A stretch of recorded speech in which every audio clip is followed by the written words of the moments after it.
Good afternoon, ladies and gentlemen. Let me take you to yet another interesting usage of cannabis plant. In Plasma for People, we are dedicated to enable physicians with broader access to the most scarce resource which the modern healthcare has, and that's the blood plasma replacement. There is annually demand shortage of 100 million liters from those actually demanded 160 million. But this demand is limited due very limited indications where the plasma can be really applied, and also the necessary infrastructure to be able to have plasma ready at the care providing site for the clinical usage. Also, one of the barriers or limitations of the plasma replacements products is the pretty high price, which also this new technology is in fact lowering by a level and should contribute to much broader access for plasma replacements in clinical practice, hopefully in near future. The composition of blood plasma is in fact mostly water or saline. The 2% are represented by various immunoglobulins, hormones, hematocoagulation factors, and all these components which do a lot of magics, which the human plasma, when administered to a patient, can do. Some of you might recall that at the very beginning of the COVID pandemic, one of the treatment options appeared to be using immunoglobulins from people who were successfully combating the virus infection and apply them to those which were not able to succeed to fight that infection. But of course, due to its very complicated process to do such transfusions of immunoglobulins, it of course could not reach the necessary demand which the pandemic brought in pretty short time as well. The replacement which Adestin brings to plasma is in that 6%, which is created by albumin. Albumin is on one hand the main blood protein, which is in fact enabling the major function of blood plasma, and that's keeping the so-called oncotic pressure, which is one of the major indicator of already in my predecessor speakers mentioned homeostasis, which we were so far discussing how endocannabinoids are helping to balance, or endocannabinoid system is helping to balance the homeostasis. So albumin, in fact, is the major compound in the human blood which is responsible for this major indicator of oncotic pressure. What is the plasma good for? That's also a question which me and my colleagues, physicians, are not able to answer, because it's so scarce resource that majority of physicians are never in a position to work with plasma. So when I was, after a while from studies, reading again the list of human blood plasma indications, if I would not have there the name of the product, I would think someone is describing placebo, or better said, the treatment of everything. That's the that's the value of human blood plasma, because there are components which can help the body to heal from various serious processes. Nowadays, the plasma is mostly used just for acute medicines, either traumas, big burns, and there are starting some first usage models in aging society, where, for example, one of the potential ways how to treat Alzheimer's disease was also drafted, that if there will be proper clearance of plasma administered to patients with starting Alzheimer's disease, the body will not continue in producing in that levels the pathological protein, and will be less vulnerable for this disease. But again, it's hitting the limitation that due to the number or the epidemiological numbers of this population need, having such plasma therapy available for every patient in need would not simply work, even in developed countries, because we are anyway missing majority of the actual demand. And to just summarize that various benefits of blood plasma in human body, it's basically the oil, despite it's of course not an oil, but to use that parallel, which is enabling the blood circulation. If we are getting disbalanced plasma, there are circulation problems occurring, and the larger disbalance which can occur is the concentration of albumin in circulating plasma, because in fact albumin is the only, or the circulating albumin is the only storage the human body has got for amino acids, which are the major or the only components of any proteins which body builds from the, you can imagine it as a Lego. Amino acids are the little parts. They are of course different in shapes and structures, but if you want to build an enzyme, a protein which is needed for various bioactivities, or immunoglobulins, they are also proteins, and we can continue basically most of the human body structures is based on proteins. So the body needs 21 different amino acids, those small Lego pieces, to build these complex structures. And edestin is great for that reason that it's containing all those 21 amino acids. It led us to define the edestin organic platform, where the products which are based on edestin and being now tested are less demanding for the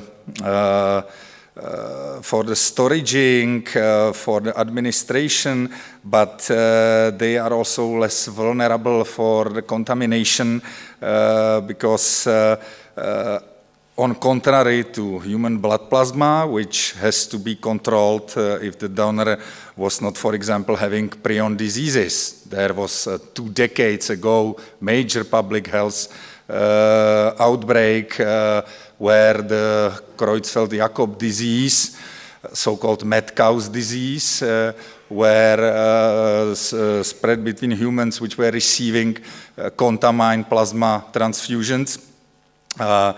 So these kind of risks are with the organic platform avoided per definition, because the plant cannot contaminate the product with these viruses. The production process which we are using is basically up to 80% concentration of the edestin purified from hemp seed. It's basically cleaning out the hemp floor. And then starts the kind of magic which, frankly speaking, as I'm not biochemist, I'm not very deep diving into what's need to be done to achieve the pharmaceutical purity of the edestin molecule, but also to have that purity with not changed the 3D structure of that complex molecule. Intravenous nutrition is one of the potential applications we are now market authorizing as a medical device of group 3. It's having also advantages versus the actual most common intravenous nutritions, which is typically based on glucose. It's a sugar. It, of course, brings the body energy, but it does not bring any of these amino acids building pieces. Not even speaking about the fact that as the understanding of human body ability to use complex structures which are added either through nutrition or intravenously is expanding, and it's more and more obvious that especially when the body is some type of stress situation, it's able to switch to a processes where it has the ability to use more complex structure than we've been for ages learned in medicine and publicly, that if the body wants to produce proteins, it has first ingest the proteins, break them down to these basic pieces, to these amino acids, absorb the amino acids in the intestine to the blood, and then build from these little pieces all the big and complex structure back again, which was best understanding of that complex process we were able to do with the research and scientific tools available. But as it's evolving, it's clearly showing that the mammalian body, at least, is a bit smarter. And if it's in a stress situation with limited resources, it has capabilities to absorb from the nutrition much complex structured, either peptides, which can be called smaller proteins, or even some of the proteins, of course, based on the similarity to what the body really needs. And it also has been already proven with medications like vobenzin, which was basically one of the first enzyme protein based first food supplements. And lately, they were able to prove also for medication authorization that despite it's entering the body through the digestive system, and a lot of my colleagues, and I must say even me, during the studies when this new food supplement appeared on the market, were questioning it, that, come on, it has to be breakdown for the amino acids, and then we'll see what the body will really reconstruct out of the amino acids. But surprisingly, surgeons were at that time the first one clinicians coming to the expert tables where typically internal medicine and nutritional specialists were strongly questioning that potential mechanism of action, that you digest an enzyme and the body somehow takes the enzyme to the periphery tissue, and the enzyme is still functional and delivers the activity which is needed. So the surgeons were the first one coming to the table with the, let's say, observatory research disruption observation saying, guys, we do not know what's happening on that molecular level. We just see that the patients which were getting this specific enzyme orally were having less post-surgery complications, less edemas around the wounds, and of course less infections, because if something in the human body it's edematic, then of course the immune response is very limited.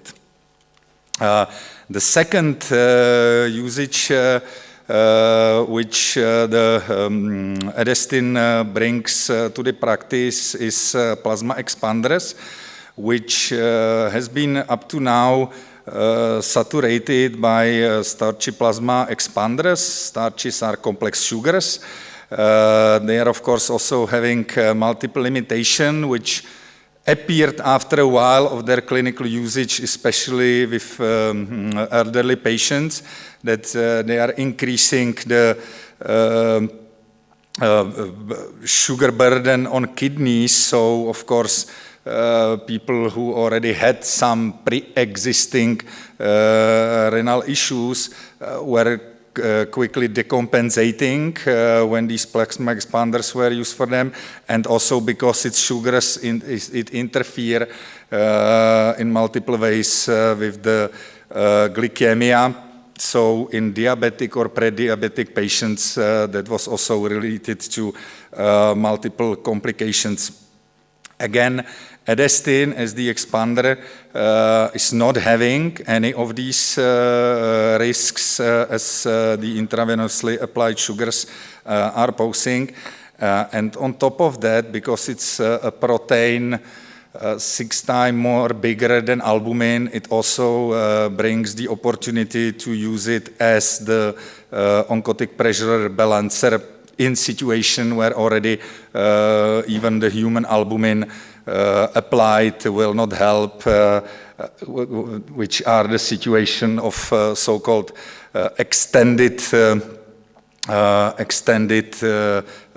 vein cells membranes, where typically, again, elderly population is getting into this kind of homeostasis disbalance, and the body reaction is that it's changed so-called permeability of the blood vessel walls, and you can imagine it as that there are gates which are enabling various nutrients which are circulating in blood enters from the blood to the tissues and further to the cells. And these gates are typically smaller than albumin, and that keeps the albumin to keep the oncotic pressure. But in an acute situation where this oncotic pressure is disbalanced, typically cachectic seniors, pretty quickly the body starts consuming the albumin because it does not have any other storage for amino acids, so it starts consuming the albumin from the blood pressure, and with lower concentration of albumin, the oncotic pressure disrupts, and the water starts going out of the circulation to the tissues, creating edemas. And if this situation continues, and in elderly population, it could be just hours, it gets more and more complicated, and the body further reacts to opening the gates so wide that the albumin starts to go out together with the water. And as of right now, we do not have anything to offer to the patient if this situation happens. With Edestin, it's getting an option because it's 6 times larger, that it will be able to help the patient restore the oncotic pressure even in this critical situation with no actual treatment. We've already tested Edestin on animals up to the monkey, with, I must say, for me, also surprising result that basically there was, even by the pathological control, they were not seen any any significant or somehow problematic changes even on the lymphatic nodes, which are the first level of response, and if something, some contaminations appears in the inner body systems, that's where you first see the activation of the immune system. We've conducted already very extensive AI modeling together with Chain Pharmaceuticals, which is developing cannabinoid-based final medications. And the company Inoplexus, which is running the AI model OntoSite, which is already a decade developed and trained for biomedical research and development, and has got multiple real-world feedback up to the level where the model was even designing clinical trials and then getting the results out of the clinical trials to really trained properly for that purpose. Don't mess it up with ChatGPT. ChatGPT speaks well. This kind of models, they don't speak. They're just throwing out a lot of data, which of course then needs to be interpreted by relevant experts. But this analysis brought us pronounced resemblance between edestin and albumin, even a bit further when we were expecting it. And I have to mention here also yet another benefit or beauty to working with the relevant AI models for a given task, which is significantly speeding up to distillate the existing knowledge, which of course can be down the road used for faster, more efficient development of new therapies. With this regards, the OntoSite help us to find connection between traditional healing diet in European continent and traditional healing diet in Asia.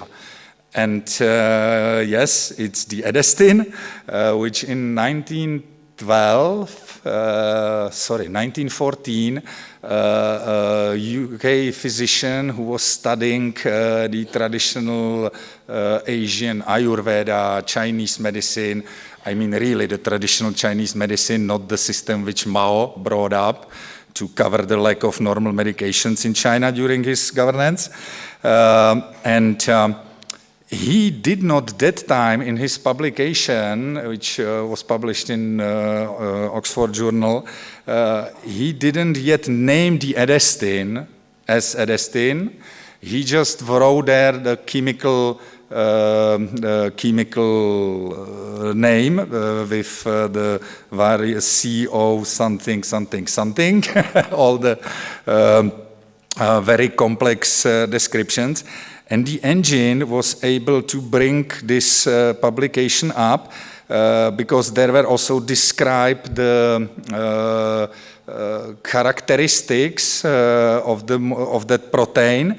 And the engine brought up the publication, of course, pointing it out that it's not sure whether this one is really edestin, but because in the table and somewhere in another part of the publication were informations fitting to the original requirement.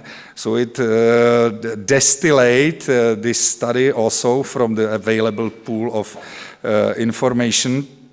And it was in fact the first study which made the connection between this healing diet, because in Europe it was typically the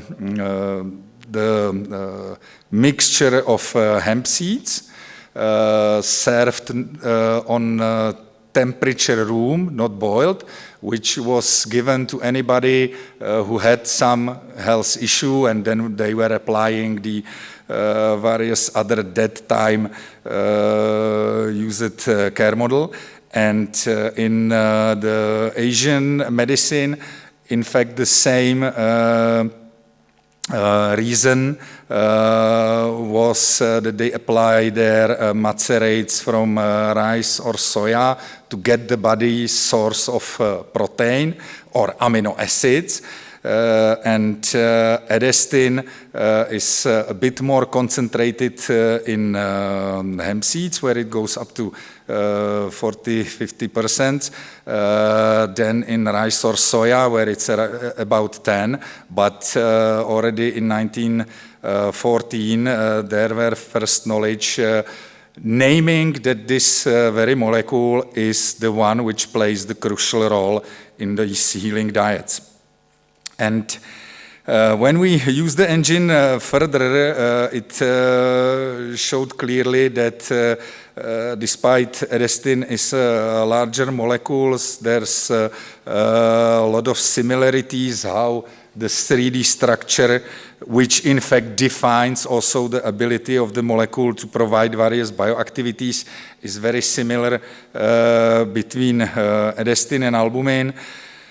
In short, in fact, edestin consists from 6 albumins, and it's also having the same, it's also rich on the same essential amino acids for the human body, but also contains all the other amino acids which a human body needs on daily basis, and typically also on larger intake levels than the essential amino acids. It also shows superior antioxidant and angiotensin converting enzyme inhibitory activity as albumin, and it also has similar anti-inflammatory activity as albumin. So it can down the road probably provide even more functional replacements of albumin than the actual nutritional and plasma expanding.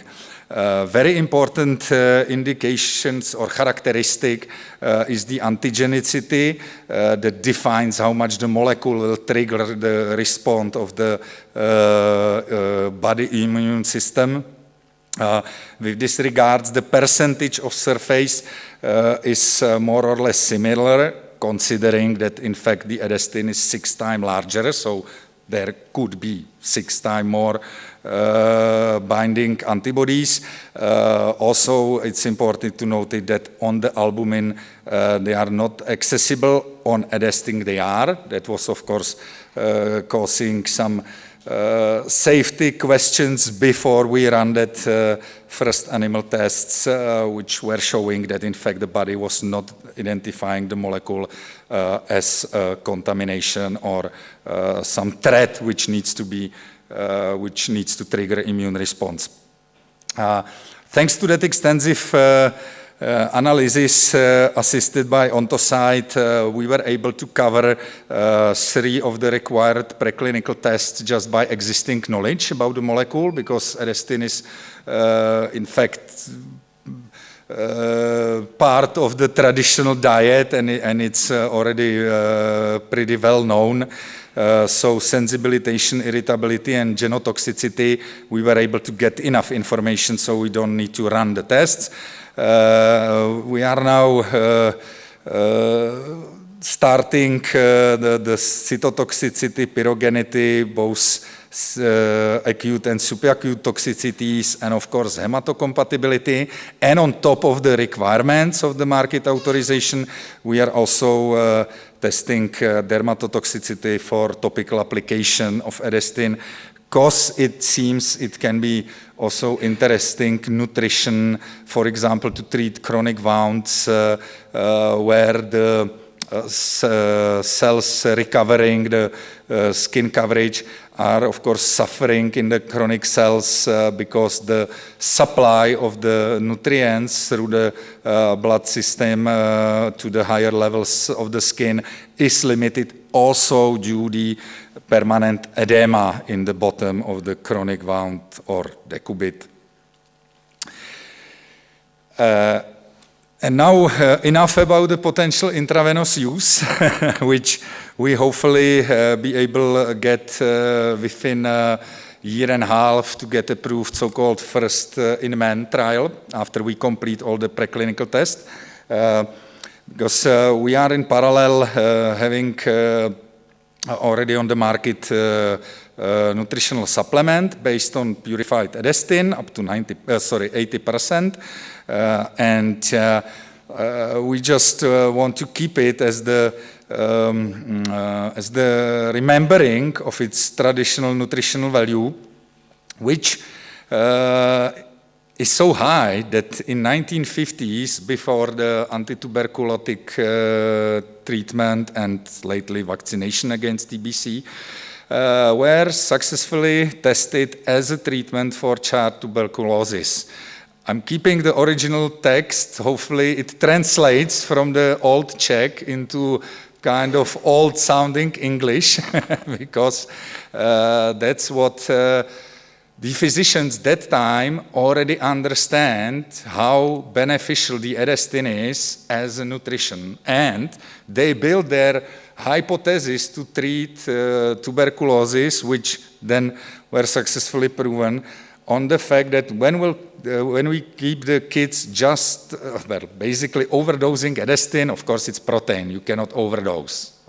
You can eat as many protein you want, what the body does not need goes out. You are even not getting fat because it's not sugar or fat. So, but the kids were basically from the morning till the evening eating edestin in each of the meal in high doses, and within a month of that therapy, their bodies healed from tuberculosis without any antibiotics, vaccination, simply the fact how the human body homeostasis, which of course in any chronic disease is disbalanced, was get into the shape that their immune system was able to combat infection, which even when I started my medical studies was still largely considered untreatable without the anti-tuberculotic or prevented with the vaccination. And I kept the pictures of the brave kids also as example how the protection of patient information has evolved meantime, because this is the official picture from the study. That's how they demonstrate the results of the treatment. We are continuing with this regenerative nutrition with this product Bloody Vital, which also combines the edestin with vitamin B and C, and there will be shortly on the market just the version where will be only edestin, for simple reason, because when we start testing with these extreme sportsmen, teams or individuals, and then we also get multiple physicians are using it with elderly patients which are not able to recover. They are not having any clear signs of the further treatment plan. So they're trying to help them get the regenerative nutrition effect, where if the body has for a long time enough offering of all the amino acids in proper volumes, then it's of course able to rejuvenate various processes or produce new immunoglobulins which were not able to produce because it was lacking some of the essential amino acid for a longer time. So these either the sportsmen or then the seniors testing the Bloody Vital as a part of their diet, were in fact coming back to us because they needed to recount their intake of vitamin B and C because they're typically having some other multivitamins and so on. And of course, despite you can overdose with these two vitamins, you can get some rashes, or some people are reacting by headaches on higher doses of vitamin B. So, of course, we had to reconsider the initial composition, and that's why there will be shortly just this purified edestin available without the vitamins. So the user can regulate its intake as needed, because our demand for protein intake is also changing over the time. And also not just over the time in some long terms, it also changes over some short or mid time periods. The good example is if there is a viral season, the body will simply need a bit different composition of the amino acids, the selection from those 21, to create the recreate the respective immunoglobulins.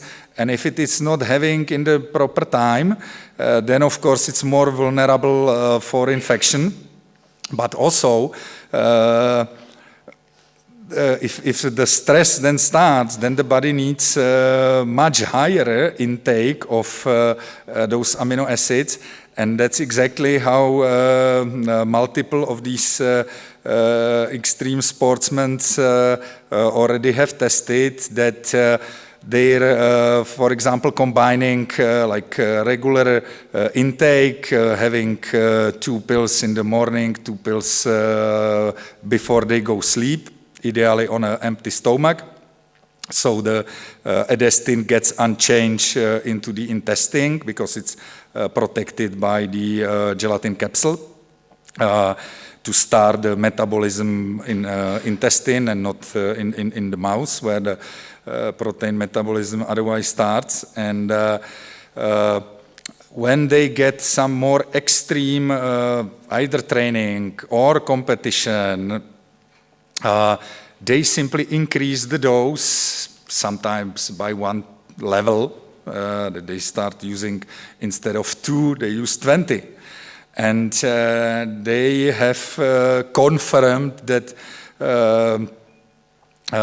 regenerative nutritional effect multiple times, that in fact the body is capable to deal with most of the stressor if it's having all the compounds which are needed to deal. Thank you for your attention.